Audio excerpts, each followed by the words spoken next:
Universidad Nacional Autónoma de México, Facultad de Estudios Superiores, Acatlán. English Literature 1. Hello everybody, our team members are Jessica, Eduardo, Fatima, and Israel. During this video we will talk about two aspects of literature. These are Utopia and Dystopia. But first, it is important to have in mind the definitions of the two sides of the same coin. On the one hand, Utopia is a society or community setting wherein the people experience the ideal and most perfect life possible. Utopia is what many would think as a paradise. The term was first coined by Thomas More in his official publication entitled Utopia, back in 1516. In his Utopia, he described an imaginary and solitary island where everything seems to be running smoothly. It is like looking at blue skies, warm and bright sunlight, working in clean, spacious buildings, living with friendly people, going to work happily and harmoniously coexisting with everyone. On the other hand, Dystopia highlights the complete opposite, which is a place of extremely unpleasant living and working conditions for most people. A dystopian world, also known as Antitopia or Cacatopia, is totally run down. Dystopia was also coined at the same time as Utopia. However, its usage became known only in the late 19th century. The sun may not be shining and the buildings are mostly in ruins. The people, if there are any left, are annoying and unfriendly. Going to work is always a painful experience, and everyone seems not to have settled their differences yet. After having established the difference between Utopia and Dystopia, we will go to the point. We will talk about three of the most representative English literary works. These works are 1984 by George Orwell, Fahrenheit 451 by Ray Bradbury, and Brave New World by Aldous Huxley. 1984 is a dystopian novel published in 1949 by the English author George Orwell. The novel takes place in Airstrip 1, formerly Great Britain, a province of the superstate Oceania. Oceania is a world of perpetual war, omnipresent government, surveillance, and public manipulation.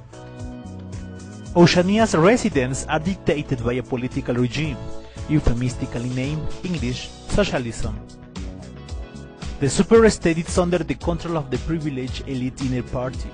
The inner party persecutes individualism and independent thinking, and it is enforced by the police. Big Brother is the party leader. He oversees everything, but he is not interested in people. He is just interested in power. Now, let's have a look at Fahrenheit 551.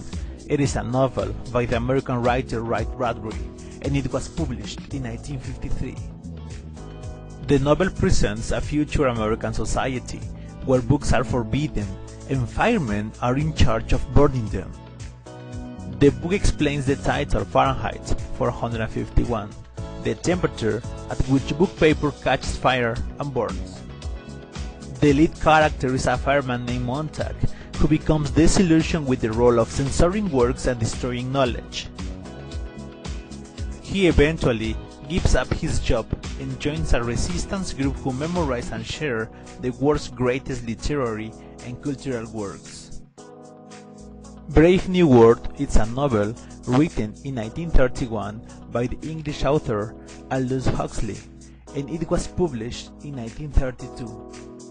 It takes place in London in the year 2540, or 632 after Ford.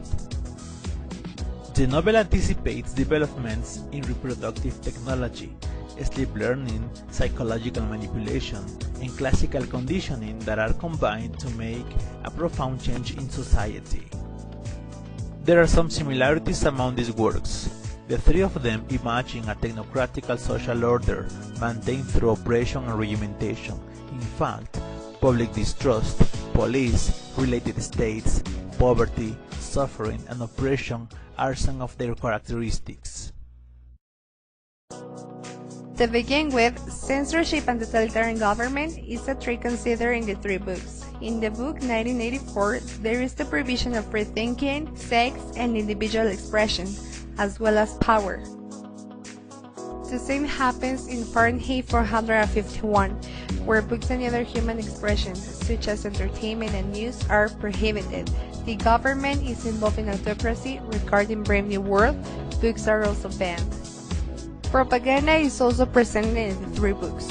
For instance, in 1984, telescreens broadcast news are manipulated to favor people's perception about the government. Music is also used to evoke feelings of patriotism. Additionally, the government uses posters with the reading "Big Brother is watching you" to control people's minds. Concerning Fahrenheit 451, something very similar happens. There, the government also manages information to persuade society. To create fear, they burn books and houses at night to make it more noticeable. In the Brave New World, information is also restricted, and the government has to force this utopia to control production. As for surveillance and technology, in 1984, by means of telescreens and hidden microphones across the city, the party can monitor its members almost all the time. In Fahrenheit 451, the government uses technology to watch the population. As the Brave New World, people are controlled by division and use of universal numbers by having forced obligation using a draw console. Another aspect of dystopic works is idol creation. In 1984, tyranny is ostensibly overseen by Big Brother, the party leader who enjoys an intense cult of personality. On this regard, in Fahrenheit 451, there is the concept that the people follow the government impositions as it were a divine mandate. It is also a concept seen in Brave New World with Mustafa Mond, the resident controller of Western Europe. The aspect of humanization and removal of emotional connections is present in 1984.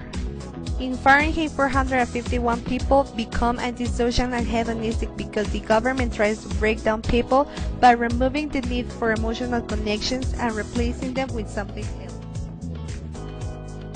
In Brave New World, there is a difference with 1984, since people take part in orgies on a regular basis with no emotions attached to it. In dystopic books, the illusion of a society in a utopia is promoted by the ruling governments. In 1984, the party convinces citizens that such model is the only perfect way to avoid destruction in a potential nuclear war. In Fahrenheit 451, the government paints a picture of beauty and happiness by pushing away the outside world.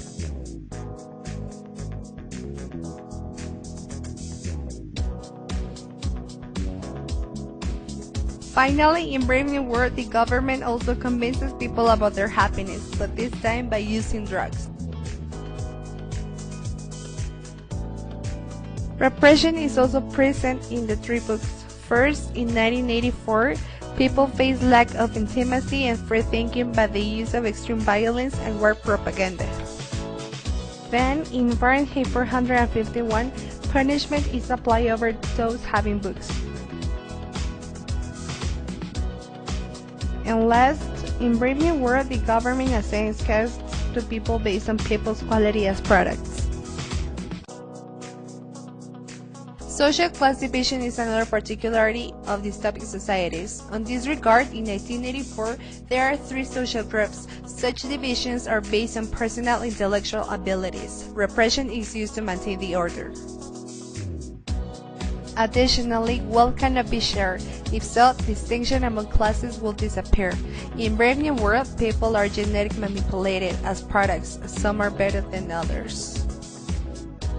In conclusion, in these three books there is a totalitarian power which makes great efforts to control human emotions, ambitions and identity by depicting an utopian world. And this is how we have got to the end of this video. We hope you have liked it and enjoyed it. If you want to watch more videos, please subscribe our channel.